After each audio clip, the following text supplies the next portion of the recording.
ಕೋರ್ಟ್ನಲ್ಲಿ ಕೆಲಕಾಲ ಶಾಸಕರನ್ನ ಕೂರಿಸಿದ್ರು ಜಡ್ಜ್ ಗೂಳಿಹಟ್ಟಿ ಶೇಖರ್ನ ಚೆಕ್ ಬೌನ್ಸ್ ಕೇಸ್ನಲ್ಲಿ ಶಾಸಕ ಗೂಳಿಹಟ್ಟಿ ಶೇಖರ್ಗೆ ಈ ರೀತಿಯಾಗಿ ಪನಿಷ್ಮೆಂಟ್ ಕೊಟ್ಟಿರುವಂತದ್ದು ವಾರೆಂಟ್ ಹಿಂಪಡೆಯುವಂತೆ ಕೋರಿ ಗೂಳಿಹಟ್ಟಿ ಅರ್ಜಿಯನ್ನ ಸಲ್ಲಿಕೆ ಮಾಡಿದ್ರು ಸ್ವಲ್ಪ ಕಾಲ ಕೂರಿಸುವಂತೆ ಪೊಲೀಸರಿಗೆ ಜಡ್ಜ್ ಸೂಚನೆಯನ್ನ ಕೊಟ್ಟಿದ್ದಾರೆ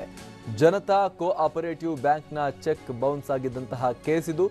ಶಾಸಕ ಗೂಳಿಹಟ್ಟಿ ಶೇಖರ್ ವಿಚಾರಣೆಗೆ ಗೈರಾದ ಹಿನ್ನೆಲೆಯಲ್ಲಿ ಜಾಮೀನು ರಹಿತ ವಾರೆಂಟ್ ಅನ್ನ ಜಾರಿಗೊಳಿಸಿತ್ತು ವಿಶೇಷ ಕೋರ್ಟ್ ಎಂದು ವಾರೆಂಟ್ ರೀಕಾಲ್ ಅರ್ಜಿಯನ್ನ ಸಲ್ಲಿಸಲು ಆಗಮಿಸಿದ್ರು ಶಾಸಕ 1,25,00,000 ರೂಪಾಯಿ ಮೊತ್ತದ ಚೆಕ್ ಅನ್ನ ನೀಡಿದ್ರು ಹೊಸದುರ್ಗ ಶಾಸಕ ಆ ಚೆಕ್ ಬೌನ್ಸ್ ಪ್ರಕರಣಕ್ಕೆ ಸಂಬಂಧಪಟ್ಟ ಹಾಗೆ ಈ ರೀತಿಯಾಗಿ ಅವರನ್ನ ವೇಟ್ ಮಾಡಿ ಕುತ್ಕೊಳ್ಳಿಯಲ್ಲಿ ಅಂತ ಹೇಳಿರುವಂತಹ ಪ್ರಸಂಗ ನಡೆದಿದೆ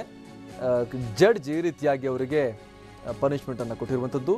ಜಾಮೀನು ರಹಿತ ವಾರೆಂಟ್ ಅನ್ನ ಜಾರಿಗೊಳಿಸಿತು ವಿಶೇಷ ಕೋರ್ಟ್ ಚೆಕ್ ಬೌನ್ಸ್ ಕೇಸ್ಗೆ ಸಂಬಂಧಪಟ್ಟ ಹಾಗೆ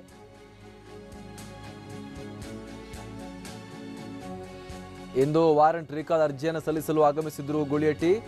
ಈಗ ಶಾಸಕ ಗೂಳಿಹಟ್ಟಿ ಶೇಖರ್ ವಾರೆಂಟ್ ಅನ್ನ ಹಿಂಪಡೆದಿದೆ ಕೋರ್ಟ್ ಜಾಮೀನು ರಹಿತ ವಾರೆಂಟ್ ಅನ್ನ ಹಿಂಪಡೆದಿದೆ ವಿಶೇಷ ಕೋರ್ಟ್ ವಿಚಾರಣೆಗೆ ಗೈರು ಹಾಜರಾಗಿದ್ದಕ್ಕೆ ₹100 ಫೈನ್ ಅನ್ನ ಹಾಕಲಾಗಿದೆ ಶಾಸಕ ಗೂಳಿಹಟ್ಟಿ ಶೇಖರ್ಗೆ ₹100 ಫೈನ್ ಅನ್ನ ಕೋರ್ಟ್ ಈಗ ಹಾಕಿದೆ ಮತ್ತಷ್ಟು ಮಾಹಿತಿಯನ್ನ ನಮ್ಮ ಪ್ರತಿನಿಧಿ ರಮೇಶ್ ನೀಡ್ತಾರೆ ರಮೇಶ್ ಗೂಳಿಹಟ್ಟಿ ಶೇಖರ್ಗೆ ಕೆಲ ಹೊತ್ತು ಕೂರಿಸಲಾಯಿತು ಬಳಿಕ ಇದೀಗ ಒಂದು ರೀತಿ ಅವರಿಗೆ ಉತ್ತಮ ಸುದ್ದಿ ಜಾಮೀನು ರಹಿತ ಬಂಧನ ವಾರೆಂಟ್ ಅನ್ನ ವಾಪಸ್ ಪಡೆದು ₹100 ಫೈನ್ ಹಾಕಲಾಗಿದೆ ಅನ್ನುವಂತ ವಿಚಾರ ಏನ್ ಡೀಟೇಲ್ಸ್ ಸಿಗ್ತಾ ಇದೆ ರಮೇಶ್ ಅಮರ್ ಕಳೆದ ಒಂದು ವಾರದಿಂದ ಅಂದ್ರೆ ಜನಪ್ರತಿನಿಧಿಗಳ ವಿಶೇಷ ಕೋರ್ಟ್ಗೆ ಹೊಸದಾದಂತ ನ್ಯಾಯಾಧೀಶರು ಬಂದಿದ್ದಾರೆ ರಾಮಚಂದ್ರ ಡಿ ಹುದ್ದಾರ್ ಅಂತೇಳಿ ಅವರು ಸ್ವಲ್ಪ ಬಹಳ ಶಿಸ್ತಿನಿಂದ ಕೇಸ್ ನಡೆಸಬೇಕು ಮತ್ತೆ ಪ್ರತಿಯೊಬ್ಬ ಆರೋಪಿಗಳು ಕೂಡ ಕೋರ್ಟ್ಗೆ ತಪ್ಪದೇ ಹಾಜರಾಗಬೇಕು ಅಂತ ಹೇಳಿ ಅವರ ಒಂದು ನಿರೀಕ್ಷೆ ಹೀಗಾಗಿನೇ ಯಾರಾದ್ರೂ ಒಬ್ಬ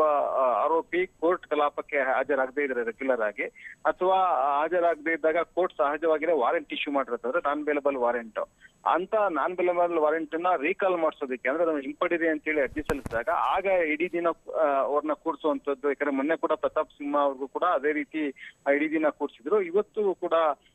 ಬೆಳಿಗ್ಗೆ ಗೂಳಿಹಟ್ಟಿ ಶೇಖರ್ ಅರ್ಜಿಯನ್ನ ಸಲ್ಲಿಸಿದಾಗ ಪೊಲೀಸರಿಗೆ ಸ್ವಲ್ಪ ಕೂರಿಸಿ ಅವ್ರನ್ನ ಅಂತ ಹೇಳಿ ಬಹಳ ಹೊತ್ತು ಕೋರ್ಟ್ ಕಸ್ಟಡಿಯಲ್ಲಿ ಅಂದ್ರೆ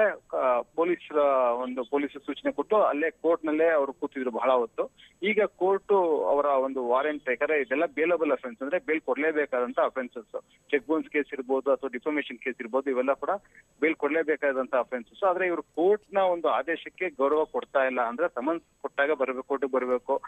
ಮತ್ತೆ ಕೋರ್ಟ್ ನ ಕಲಾಪಕ್ಕೆ ರೆಗ್ಯುಲರ್ ಆಗಿ ಹಾಜರಾಗದೇ ಇದ್ರೆ ಅವ್ರಿಗೆ ಅದು ಒಂದು ಬಿಸಿ ತಟ್ಲಿ ಅನ್ನುವಂತ ಉದ್ದೇಶದಿಂದ ನ್ಯಾಯಾಧೀಶರು ಈ ರೀತಿ ಇಷ್ಟು ತನಕ ಕೂರ್ಸಿದ್ರು ಈಗ ಅವ್ರ ಮನವಿ ಅಂಗೀಕರಿಸಿ ಅವರ ಒಂದು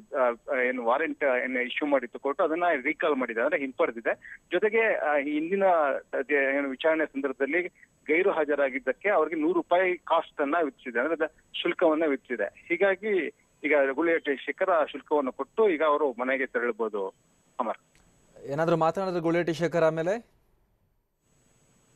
ಅವರು ವಿಚಾರಣೆ ಬಗ್ಗೆ ಏನು ಮಾತಾಡಿಲ್ಲ ಅವ್ರು ಇನ್ನು ಕೋರ್ಟ್ ನ ಮುಂದೆನೇ ಇದ್ದಾರೆ ಇನ್ನು ಅವರು ಒಂದು ಶುಲ್ಕ ಏನಿದೆ ಅದು ಇನ್ನೂ ಕಟ್ಟಿಲ್ಲ ಈಗ ಅವ್ರು ಕೋರ್ಟ್ ನ ಒಂದು ಆವರಣದಲ್ಲೇ ಇದ್ದಾರೆ ಈಗ ಅವ್ರು ಹೇಳೋದೇನಂದ್ರೆ ನಾವು ಕಳೆದ ಬಾರಿ ಈ ಮಿಸ್ಟೇಕ್ ನಾನು ಬರಕ್ ಆಗಿರ್ಲಿಲ್ಲ ಹೀಗಾಗಿ ಕೋರ್ಟ್ ಇವತ್ತು ಈಗ ನನ್ಗೆ ವಾರೆಂಟ್ ರೀಕಾಲ್ ಮಾಡಿದೆ ಅನ್ನೋಂತ ಮಾತನ್ನ ಹೇಳಿದ್ದಾರೆ ಈಗ ಫೈನ್ ಅಂದ್ರೆ ಶುಲ್ಕ ಏನು ವಿಧಿಸಿದೆ ಕೋರ್ಟ್ ಅದನ್ನ ಕೊಟ್ಟ ತಕ್ಷಣ ಅವ್ರನ್ನ ಮನೆ ಕಳಿಸ್ತಾರೆ ಎಸ್ ಥ್ಯಾಂಕ್ ಯು ರಮೇಶ್